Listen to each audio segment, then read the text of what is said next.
नमस्कार दोस्तों, एसएससी ज्ञान में आप सभी का स्वागत है। आज हम इस वीडियो में एसएससी जीडी का 2024 में जो एग्ज़ाम हुआ था उसके 6 मार्च के सभी तीनों शिफ्टों में पूछे गए जीके जीएस व साइंस के सभी प्रश्नों को इस वीडियो में पढ़ेंगे। तो वीडियो को लास्ट तक ज़रूर देखें और वीडियो पसंद आए तो वीडियो को लाइक व चैनल को सब्सक्राइब कर लें। और इससे पहले मैंने 2023 में भी जो एसएससी जीडी का एग्ज़ाम हुआ था उसकी सभी शिफ्टों के जीके व जीएस के प्रश्नों के वीडियो बना रखे हैं। तो आप लोग एग्ज़ाम से पहले एक बार 2023 के भी सारी शिफ्टों के वीडियो को ज़रूर देखें, क्योंकि अब लगभग 4 से 5 फरवरी से एग्ज़ाम स्टार्ट है और 15-16 दिन का वक्त बचा हुआ है एग्ज़ाम में। तो आप लोग प्रीवियस ईयर के सभी पेपर के जीके व जीएस के प्रश्नों को रिवीजन कर लें, क्योंकि एसएससी द्वारा प्रीवियस ईयर से हर एक एग्ज़ाम में काफ़ी ज़्यादा प्रश्न पूछे जाते हैं और कुछ टॉपिक भी हैं जिनसे हर एक शिफ्ट में प्रश्न पूछता है, जैसे 2011 की जनगणना से, शास्त्रीय नृत्य लोक नृत्य से, पुरस्कार से, उत्सव महोत्सव से और भारतीय संविधान व अनुच्छेद से 4 से 5 टॉपिक से मिलाकर कुल लगभग 9 से 10 प्रश्न हर एक शिफ्टों में पूछे जाते हैं। तो आप लोग इन टॉपिक को ज़रूर अच्छे से तैयार कर लें। बढ़ते हैं अपने 6 मार्च के प्रथम शिफ्ट में पूछे गए प्रश्नों की ओर। 6 मार्च की प्रथम शिफ्ट में पहला प्रश्न है, निम्न में से किसे देशभक्तों के राजकुमार के रूप में जाना जाता है? तो आंसर हो जाएगा सुभाष चंद्र बोस को जानते हैं। तो ऑप्शन 4 इसका राइट आंसर होगा। अगला प्रश्न है, डॉक्टर मनमोहन सिंह को हाल ही में आर्थिक और राजनीतिक जीवन में उनके योगदान के लिए किस संगठन द्वारा लाइफ टाइम अचीवमेंट सम्मान से सम्मानित किया गया है? तो आंसर हो जाएगा इंडिया यूके अचीवर्स ऑनर्स पुरस्कार से। तो ऑप्शन 4 इसका राइट आंसर होगा। अगला प्रश्न है, यूनिसेफ के साथ आयुष्मान खुराना के सहयोग का मुख्य उद्देश्य क्या है? तो आंसर हो जाएगा बाल अधिकारों और कल्याण का समर्थन करना। तो ऑप्शन 4 इसका राइट आंसर होगा। अगला है, दीपिका पल्लिकल का संबंध किस खेल से है? तो आंसर हो जाएगा स्क्वैश खिलाड़ी हैं दीपिका पल्लिकल। तो ऑप्शन 4 इसका राइट आंसर होगा। अगला है, भारत की जनगणना 2011 के अनुसार निम्न में से किस राज्य की कुल साक्षरता दर 91.3% है? तो आंसर हो जाएगा मिजोरम राज्य की। तो ऑप्शन 1 इसका राइट आंसर हो जाएगा। अगला प्रश्न है, निम्न में से किस लोक नृत्य का संबंध महाराष्ट्र राज्य से है? तो आंसर हो जाएगा लेझिम लोक नृत्य। तो ऑप्शन 1 इसका राइट आंसर हो जाएगा। अगला, रणजी ट्रॉफी 2022-23 किस टीम ने जीता था? तो आंसर हो जाएगा सौराष्ट्र ने इसे जीता था। तो ऑप्शन 2 इसका राइट आंसर हो जाएगा। फिर अगला है, किस नीति के अनुसार उद्योगों को किसी विदेशी देश में बने वाहनों को आयात करने के बजाय उनका उत्पादन भारत में ही करने के लिए प्रोत्साहित किया जाएगा? तो आंसर हो जाएगा इसका आयात प्रतिस्थापन नीति के अनुसार। तो ऑप्शन 4 इसका राइट आंसर होगा। अगला प्रश्न है, चौथी पंचवर्षीय योजना के दौरान पेश किए गए गाडगिल फार्मूला का उद्देश्य राजकों को उनके किसके आधार पर योजना सहायता आवंटित करना था? तो इसका आंसर हो जाएगा जनसंख्या एवं प्रति व्यक्ति आय के आधार पर। तो ऑप्शन 2 इसका राइट आंसर हो जाएगा। और हर एक शिफ्ट में पिछले वर्ष पंचवर्षीय योजना से भी 1 से 2 प्रश्न पूछे गए थे। तो आप लोग इस टॉपिक को भी अच्छे से तैयार कर लें। इसके अलावा मैंने स्टार्टिंग में जो भी टॉपिक बताए थे उनमें से आपने देखा कि जनगणना, शास्त्रीय नृत्य और पुरस्कार से प्रश्न पूछे जा चुके हैं इस शिफ्ट में। अगला, राष्ट्रीय भू स्थानिक नीति 2022 के अनुसार भू स्थानिक विज्ञान और प्रौद्योगिकी क्षेत्र में ऑनलाइन पाठ्यक्रम IGOT किसके प्लेटफार्म के माध्यम से उपलब्ध कराए जाने हैं? तो आंसर हो जाएगा कर्म योगी प्लेटफार्म के माध्यम से। तो ऑप्शन 4 इसका राइट आंसर होगा। अगला प्रश्न है, निम्न में से किस भारतीय शख्सियत को मोजार्ट ऑफ मद्रास कहा जाता है? तो आंसर होगा AR रहमान को कहते हैं। तो ऑप्शन 3 इसका राइट आंसर होगा। अगला प्रश्न है, भारत सरकार का कौन सा कार्यक्रम आजीविका सुनिश्चित करने के लिए ग्रामीण क्षेत्रों में परिवारों को 100 दिनों का वेतन रोजगार प्रदान करता है? तो आंसर हो जाएगा महात्मा गांधी राष्ट्रीय ग्रामीण रोजगार गारंटी योजना अधिनियम। तो ऑप्शन 3 इसका राइट आंसर होगा। अगला प्रश्न, निम्न में से कौन अपने कथकली नृत्य के लिए प्रसिद्ध था? तो आंसर हो जाएगा मदावुर वासुदेवन नायर। तो ऑप्शन 4 इसका राइट आंसर होगा। अगला प्रश्न है, एक मैच के दौरान एक मानक खो खो टीम में कितने खिलाड़ी होते हैं? तो आंसर हो जाएगा 9 प्लेयर होते हैं। तो ऑप्शन 3 इसका राइट आंसर होगा। अगला प्रश्न है, कौन सा मौर्य भारतीय सम्राट अपने शिलालेखों और स्तंभों के लिए प्रसिद्ध है? तो आंसर हो जाएगा अशोक। तो ऑप्शन 4 इसका राइट आंसर होगा। अगला प्रश्न है, आय की असमानताओं को कम करने के प्रयास का उल्लेख भारतीय संविधान के किसके अंतर्गत किया गया है? तो इसका आंसर हो जाएगा भारतीय संविधान के निर्देशक सिद्धांतों के अंतर्गत। तो ऑप्शन 3 इसका राइट आंसर होगा। अगला प्रश्न है, भारतीय राज्य की कार्यकारी शक्ति किसमें निहित होती है? तो इसका आंसर हो जाएगा राज्यपाल में निहित होती है। तो ऑप्शन 2 इसका राइट आंसर होगा।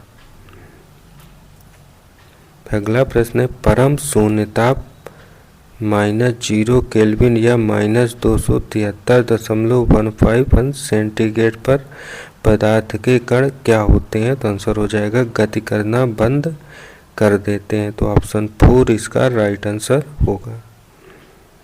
अगला है, किसी फर्म की पूंजी के स्टॉक में वृद्धि को किसके रूप में जाना जाता है? तो आंसर होगा निवेश के रूप में जानते हैं। तो ऑप्शन 1 इसका राइट आंसर होगा। अगला है, अमोंग मोंग पर्व का संबंध किस राज्य से या केंद्र शासित प्रदेश से है? तो आंसर हो जाएगा नागालैंड से। तो ऑप्शन 4 इसका राइट आंसर होगा। और ये थे प्रथम शिफ्ट में पूछे गए जीके जीएस व साइंस के सभी प्रश्न। अब बढ़ते हैं अपने 6 मार्च के सेकंड शिफ्ट में पूछे गए प्रश्नों की ओर और देखते हैं जीके जीएस के किस टाइप के प्रश्न पूछे गए थे। सेकंड शिफ्ट में पहला प्रश्न है, फुटबॉल की विशिष्टताओं में से एक है कि उसकी परिधि किसके बीच होनी चाहिए? तो आंसर हो जाएगा 68 सेंटीमीटर और 70 सेंटीमीटर के बीच होनी चाहिए। तो ऑप्शन 3 इसका राइट आंसर होगा। अगला प्रश्न है, राज्यसभा की अधिकतम सदस्य संख्या कितनी होनी चाहिए तथा राष्ट्रपति द्वारा कितने सदस्यों को मनोनीत किया जाता है? तो आंसर हो जाएगा अधिकतम सदस्य संख्या राज्यसभा में 250 होती है और राष्ट्रपति द्वारा 12 सदस्यों को मनोनीत किया जाता है। तो ऑप्शन 3 इसका राइट आंसर हो जाएगा। अगला प्रश्न है, गौतम बुद्ध ने अपनी शिक्षा सामान्य लोगों की किस भाषा में दी थी? तो आंसर हो जाएगा प्राकृत भाषा में दी थी। तो ऑप्शन 1 इसका राइट आंसर होगा। अगला प्रश्न है, लक्ष्य सेन निम्न में से किस खेल के खिलाड़ी हैं? तो आंसर हो जाएगा बैडमिंटन के प्लेयर हैं लक्ष्य सेन। तो ऑप्शन 3 इसका राइट आंसर होगा। अगला प्रश्न है, अर्थशास्त्री भारतीय कृषि में व्याप्त बेरोजगारी को किस बेरोजगारी के नाम से कहते हैं? तो आंसर हो जाएगा प्रच्छन्न बेरोजगारी कहते हैं। तो ऑप्शन 3 इसका राइट आंसर होगा। अगला प्रश्न है बंगाल का विभाजन किस वर्ष हुआ था? तो आंसर हो जाएगा 1905 ईस्वी में हुआ था। तो ऑप्शन 4 इसका राइट आंसर होगा। अगला है जून 2023 में वियना में ब्रह्म महाअंतरिक्ष मामलों के लिए संयुक्त राष्ट्र कार्यालय के निदेशन के रूप में किसे नियुक्त किया गया है? तो आंसर हो जाएगा आरती होला मैनी को नियुक्त किया गया है। तो ऑप्शन 3 इसका राइट आंसर होगा। अगला है चौथी पंचवर्षीय योजना के लिए विकास लक्ष्य किसके संबंध में निर्धारित किए गए थे? तो आंसर हो जाएगा निवल घरेलू उत्पाद के संबंध में। तो ऑप्शन 1 इसका राइट आंसर होगा। अगला है गोगा नवमी मुख्य रूप से निम्न में से किस राज्य में मनाया जाता है? तो आंसर हो जाएगा हरियाणा राज्य में। तो ऑप्शन 2 इसका राइट आंसर हो जाएगा। अगला प्रश्न है 60 फुट में पुरुष एथलीटों के लिए धातु की गेंद का भार कितने किलोग्राम होता है? तो आंसर हो जाएगा 7.26 किलोग्राम। तो ऑप्शन 2 इसका राइट आंसर होगा। अगला प्रश्न सरकारी बजट के संबंध में शब्द राजकोषीय घाटा क्या दर्शाता है? तो आंसर हो जाएगा सरकारी राजस्व और सरकारी व्यय के बीच का अंतर। तो ऑप्शन 4 इसका राइट आंसर होगा। अगला प्रश्न पूछा है कथक में खड़े होने की मुद्रा के लिए निम्न में से किस शब्द का प्रयोग किया जाता है? तो इसका आंसर हो जाएगा ठाठ का। तो ऑप्शन 4 इसका राइट आंसर होगा। अगला प्रश्न है निम्न में से वह प्रसिद्ध भारतीय शास्त्रीय बांसुरी वादक कौन थे जिन्हें बांसुरी की महारतम और अपने मंत्र मुग्ध कर देने वाले प्रदर्शन के लिए जाना जाता है? तो आंसर हो जाएगा हरिप्रसाद चौरसिया। तो ऑप्शन 4 इसका राइट आंसर होगा। अगला प्रश्न है हरित क्रांति के संबंध में HYVS का पूर्ण रूप क्या है? तो आंसर हो जाएगा हाई यील्डिंग वैरायटी सीड्स। तो ऑप्शन 1 इसका राइट आंसर होगा। अगला प्रश्न निम्न में से कौन सा कथन प्रधानमंत्री विश्वकर्मा योजना के संबंध में सही है? तो आंसर हो जाएगा पहला कथन प्रधानमंत्री विश्वकर्मा योजना एक केंद्रीय क्षेत्र की योजना है। तो पहला कथन जो है सत्य है। सेकंड कथन है इस योजना में 18 व्यवसायों में लगे कारीगरों और शिल्पकारों को शामिल किया गया है। तो दूसरा कथन भी इसका सत्य है। तो आंसर हो जाएगा फर्स्ट और सेकंड दोनों कथन सत्य हैं। अगला प्रश्न निम्न में से कौन सी नृत्य शैली कुमुदनी लाकिया की सबसे प्रसिद्ध नृत्य शैली है? तो आंसर हो जाएगा कथक नृत्य शैली। तो ऑप्शन 4 इसका राइट आंसर होगा। अगला प्रश्न भारतीय संविधान की कौन सी विशेषता इस विचार को दर्शाती है कि शक्ति संकेंद्रण को रोकने के लिए सरकार की शक्तियों को कार्यपालिका विधायिका और न्यायपालिका शाखाओं में विभाजित किया गया है? तो आंसर हो जाएगा शक्ति का पृथक्करण। तो ऑप्शन 4 इसका राइट आंसर होगा। अगला प्रश्न है मौर्य साम्राज्य के चंद्रगुप्त मौर्य के गुरु कौन थे? तो आंसर हो जाएगा कौटिल्य। तो ऑप्शन 2 इसका राइट आंसर होगा। अगला है मुंबई के भायखता रेलवे स्टेशन को सोमवार यानी 24 जुलाई को यूनेस्को का एशिया पैसिफिक कौन सा पुरस्कार मिला? यह पुरस्कार नवंबर 22 में घोषित किया गया था। तो आंसर हो जाएगा कल्चरल हेरिटेज पुरस्कार मिला है। तो ऑप्शन 2 इसका राइट आंसर होगा। अगला प्रश्न है जब कोई वस्तु एक वृत्ताकार पथ में त्वरित होती है तो किसके कारण वस्तु उस वृत्ताकार पथ में गतिशील रहती है? तो आंसर हो जाएगा अभिकेंद्रीय बल के कारण। तो ऑप्शन 3 इसका राइट आंसर हो जाएगा। तो ये थे सेकेंड शिफ्ट में पूछे गए सभी GK GS के प्रश्न। अब बढ़ते हैं अपने 6 मार्च की थर्ड शिफ्ट में पूछे गए जीके जीएस व साइंस के प्रश्नों की ओर। थर्ड शिफ्ट में पहला प्रश्न है, संतुलित बजट से संबंधित निम्न कथनों को पढ़िए और सही कथन की पहचान कीजिए। तो पहला कथन है, सरकार जमा आय के बराबर राशि खर्च कर सकती है, इसे संतुलित बजट कहा जाता है। तो पहला कथन सत्य है।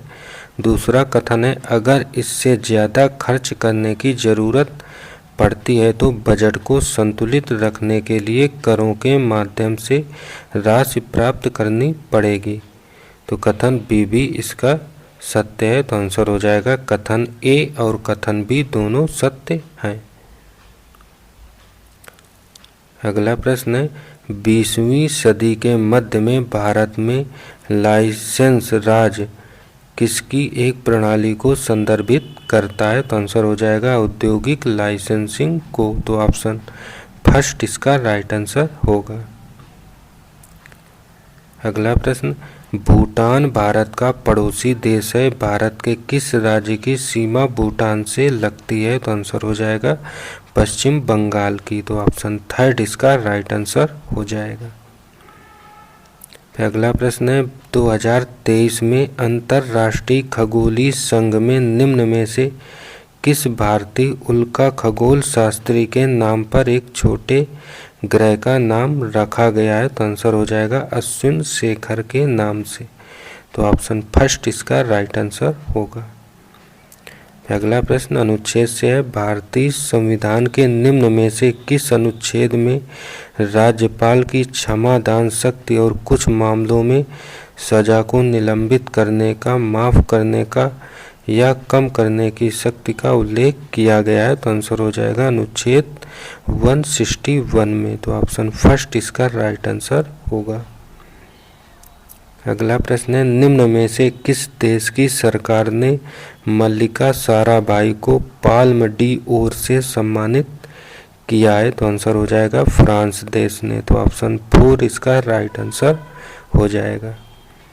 अगला है, निम्न में से किस प्रसिद्ध व्यक्तित्व को प्रतिष्ठित जर्मन शांति पुरस्कार से सम्मानित किया गया है? तो आंसर हो जाएगा सलमान रुश्दी को। तो ऑप्शन थर्ड इसका राइट आंसर होगा। अगला है, भारतीय संविधान का अनुच्छेद 12 किसका प्रावधान करता है? तो आंसर हो जाएगा राज्य की परिभाषा अनुच्छेद 12 में कही गई है। तो ऑप्शन फर्स्ट इसका राइट आंसर हो जाएगा। अगला प्रश्न है, निम्न में से कौन सा स्थल घोड़ नदी पर स्थित है जो कि भीमा की एक सहायक नदी है? तो आंसर हो जाएगा इनाम गांव। तो ऑप्शन सेकंड इसका राइट आंसर होगा। अगला, भारत कितने राष्ट्रीय त्योहार मनाता है? तो आंसर हो जाएगा 3। तो ऑप्शन थर्ड इसका राइट आंसर हो जाएगा। अगला, जाकिर हुसैन निम्न में से किसके लिए प्रसिद्ध हैं? तो आंसर हो जाएगा तबला वादन के लिए। तो ऑप्शन 4 इसका राइट आंसर हो जाएगा। अगला प्रश्न, भारतीय खिलाड़ी पोलोमी घटक कौन सा खेल खेलती हैं? तो आंसर हो जाएगा टेबल टेनिस। तो ऑप्शन फर्स्ट इसका राइट आंसर हो जाएगा। अगला प्रश्न है, केंद्र में अंतरिम सरकार का गठन निम्न में से किस वर्ष में हुआ था? तो आंसर हो जाएगा 1946 में। तो ऑप्शन थर्ड इसका राइट आंसर हो जाएगा। अगला प्रश्न पूछा है कि कुम्मी नृत्य का संबंध किस राज्य से है? तो आंसर हो जाएगा तमिलनाडु से संबंधित है कुम्मी नृत्य। तो ऑप्शन फर्स्ट इसका राइट आंसर होगा। अगला प्रश्न है, औद्योगिक क्षेत्र द्वारा सकल घरेलू उत्पाद जीडीपी में किए जाने वाले योगदान का अनुपात 1950-51 में 11.8% से बढ़कर 1990-91 में कितने प्रतिशत हो गया है? तो आंसर हो जाएगा 24.6% हो गया है। तो ऑप्शन फर्स्ट इसका राइट आंसर होगा। अगला प्रश्न है, निश्चित आकार स्पष्ट सीमाएं पदार्थ की किस अवस्था की विशेषताएं होती हैं? तो आंसर हो जाएगा ठोस अवस्था की। तो तो ऑप्शन 4 इसका राइट आंसर होगा। अगला प्रश्न है 2011 की जनगणना के अनुसार भारत में हिंदुओं की कुल जनसंख्या कितनी है? तो आंसर हो जाएगा 96.63%, 96.63 करोड़ जनसंख्या है। तो ऑप्शन सेकंड इसका राइट आंसर हो जाएगा। अगला प्रश्न है विजेंद्र सिंह निम्न में से कौन सा खेल खेलते हैं? तो आंसर हो जाएगा मुक्केबाजी। तो ऑप्शन 4 इसका राइट आंसर हो जाएगा। अगला प्रश्न है एकीकृत वस्तु एवं सेवा कर संशोधन विधेयक 2023 एकीकृत वस्तु एवं सेवा कर IGST अधिनियम किसमें संशोधन करता है? तो आंसर हो जाएगा 2017 में संशोधन करता है। तो ऑप्शन 4 इसका राइट आंसर होगा। अगला है भारतीय खिलाड़ी गौरव घई कौन सा खेल खेलते हैं? तो आंसर हो जाएगा गोल्फ। तो ऑप्शन 3 इसका राइट आंसर होगा। तो ये थे सभी तीनों शिफ्टों में पूछे गए जीके जीएस व साइंस के सभी प्रश्न।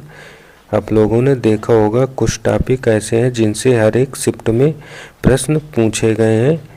जनसंख्या, शास्त्रीय नृत्य, लोक नृत्य, उत्सव, पुरस्कार, पंचवर्षीय योजना आदि से 3 टॉपिक को आप लोग अच्छे से तैयार कर लें। अगर वीडियो पसंद आया हो तो वीडियो को लाइक व चैनल को सब्सक्राइब जरूर करें। मिलते हैं अपने अगले वीडियो में, तब तक के लिए नमस्कार, जय हिंद।